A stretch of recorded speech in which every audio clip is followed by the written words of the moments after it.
Il est 7h10 à l'émission Que l'Outaouais se lève. On va aller retrouver celui qui nous aide à mieux comprendre, à digérer, puis des fois qui nous choque un peu.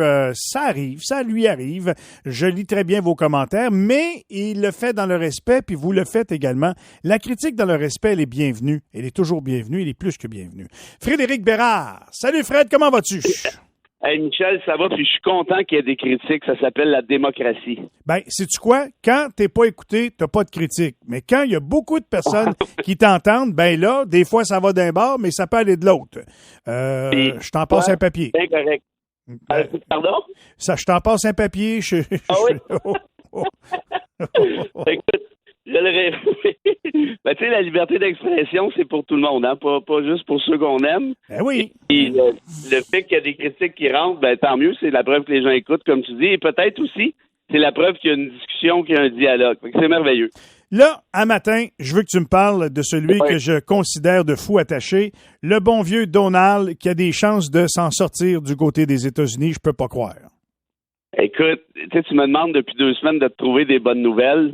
C'est pas évident tout le temps, mais là, je pense que j'en ai une. Bon, vas-y donc. Je vais le dire à ton micro, le premier. Je pense que l'ami Donald va s'en aller faire un petit tour derrière les barreaux. Hein? Tu penses vraiment ça, là? 100 000 on peut jamais être sûr à 100 000 en droit, on s'entend bien. Mais dans ce cas-ci, ça me semble pas mal mieux ficelé que les accusations aux criminels qui a été portées contre lui dans l'affaire de Stormy Daniels, là, l'ex-porn star, parce qu'il y aurait un lien entre le versement qu'il a fait et la campagne électorale, ce qui serait une espèce de contournement de la loi électorale, en quelque sorte. Je dis pas qu'il ne peut pas se faire condamner pour ça aussi. Mm-hmm. Ça semble un peu plus... le lien est moins évident. Mais dans le cas qui nous occupe ce matin, Michel, écoute, pense à ça. Là, on en avait parlé à l'époque quand c'est arrivé. C'est des documents top secrets, je vois le vert. Hey, attends une minute, là. Et puis j'ai regardé les chefs d'accusation. Il y en a 37, je crois. Puis c'est... Aïe, c'est des affaires, là, c'est pas des niaiseries. Puis la preuve, ben, ils l'ont. Parce qu'ils l'ont ramassé dans la salle de bain à Donald avec des boîtes et des boîtes de documents, tu viens de le dire, classés top secret, top confidentiel, incluant, écoute bien ça, la recette du nucléaire. C'est grave. Même chose, qu'est-ce qu'un gars peut faire avec... Tu penses-tu que Donald Trump connaît, toi, est capable de comprendre ce qui est écrit sur des... Non. Je pense pas, non. Moi, je serais pas capable, en tout cas. Qu'est-ce que tu fais avec ça? Tu vas voir quelqu'un qui connaît ça, puis tu dis, toi, t'en veux-tu, puis combien ça pourrait me rapporter? T'sais, mettons là, que t'es l'Iran, là, ça commence à faire un petit bout là, qu'aimerait ça l'avoir, le nucléaire. Ah, ben ça donne bien, on a une petite boîte en Floride. C'est quand même incroyable. Puis la loi est claire, là. Si t'es un ex-président, donc sortant, ben tu touches pas à ça. C'est pas à toi. Et là, tu vois, il y a une autre affaire qui va peut-être se passer. Les affaires de porn stars, Stormy Daniels, ouais, bon, OK, c'est sérieux, c'est pas sérieux. Mais les affaires de sécurité nationale, là, on est à un autre niveau. Puis ça, tous les pays capotent un peu, je pense, peut-être à juste titre, là, mais capotent avec cette notion-là. Regarde juste ce qui se passe avec Trudeau ici, l'ingérence chinoise. La sécurité nationale est-elle en cause? Est-ce que les Chinois... Puis c'est correct qu'on se pose ces questions-là. C'est légitime, c'est nécessaire. On veut ça. Mais là, aux États-Unis, parce que là, on vient... C'est pas d'avoir un poste de police chinois à Brossard, là.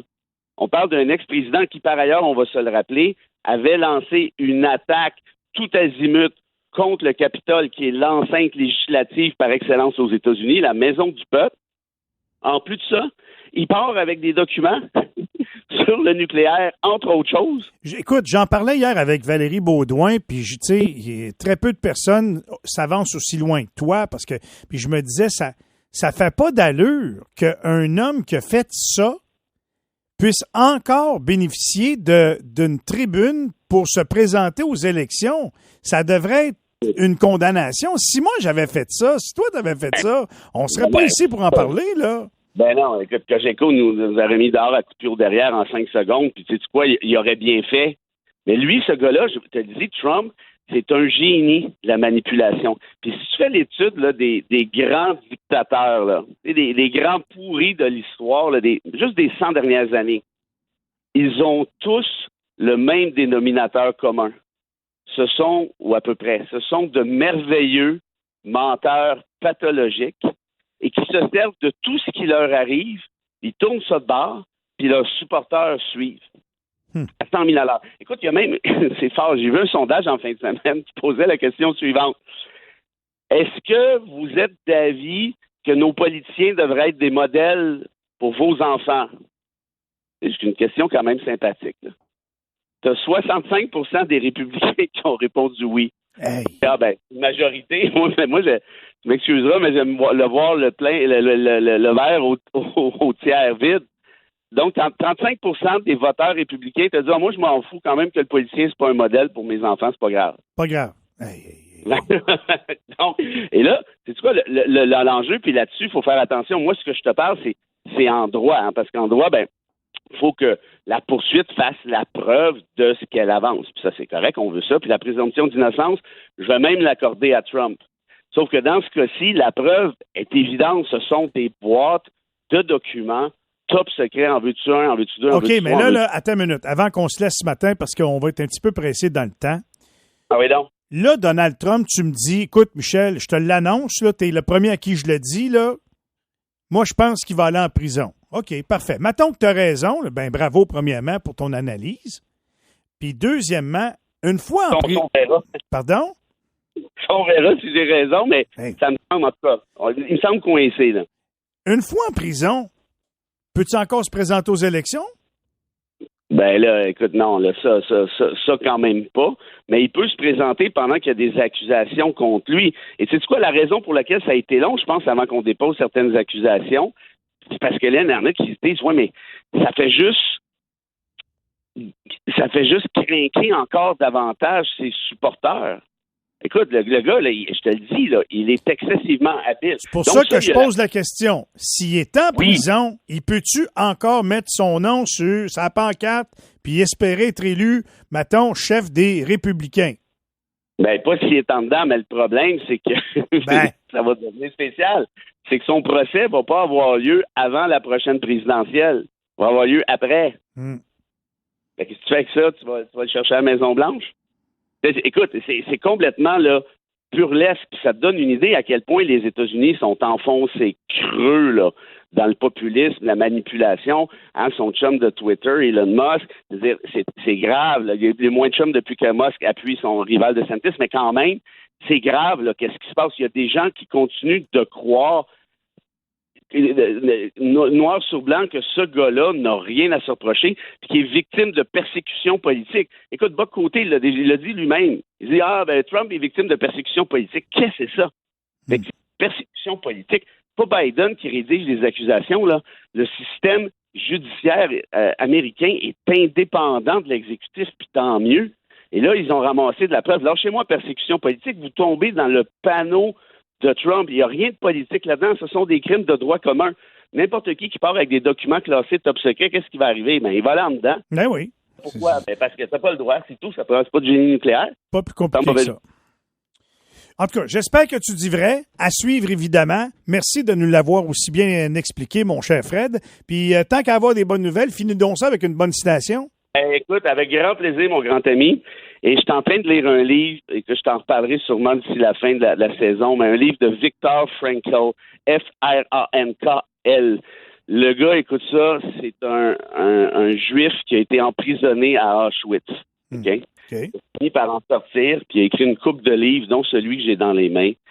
C'était wow. Et garanti que je t'en reparle éventuellement. Frankl a dit ceci. Il faisait une espèce de paraphrase de ce que le grand philosophe allemand Nietzsche a déjà dit. Mais ça revient à ça. Celui qui a trouvé le pourquoi de sa vie peut en supporter tous les comment. Mais c'est pas tout le monde qui trouve les pourquoi de sa vie.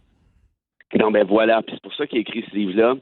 Et puis c'est glacé des sangs, Michel, parce que le gars il a réellement fait Auschwitz. Puis ce qu'il essaie d'expliquer avec la petite citation que je viens de vous lire, là, que j'ai traduit en anglais, de l'anglais, c'est que quand tu as trouvé un sens à ta vie, tu es capable de passer à travers un paquet d'étapes. Et lui, ce qu'il a essayé de démontrer avec succès, je pense, c'est qu'à Auschwitz, les premiers qui sont décédés la plupart du temps sont des gens qui n'étaient pas capables de voir une espèce d'espoir au bout. Puis on peut les comprendre, on va quand même pas les juger, là, évidemment. Oui, tout à fait. Ils étaient capables de s'ajouter un petit quelque chose, de se raccrocher à une petite lumière. Pas tous, évidemment, mais il y en a plusieurs, selon Frankl, qui ont réussi à passer à travers, dont lui. Et je trouve que c'est une belle métaphore pour nous tous, pour nos propres vies qui sont évidemment beaucoup plus gâtées, on s'entend bien. Très bien dit, vraiment. Merci beaucoup, Fred, encore une fois, et à la semaine prochaine. C'est moi qui te remercie. Salut, puis si tu as des belles critiques et des moins belles, envoie-moi ça. Hey, fais-toi-en pas, c'est le fun au bout à lire, mais généralement très bon. Qu'est-ce que je te dis? On va les voir. T'as 80%, t'es un bon étudiant. Salut. Ah, ben, c'est pas pire. Ça, on est dans le B+, au moins. Ça a de l'allure. Fait qu'oublie pas de saluer Reg, là. Pas de problème. Salut.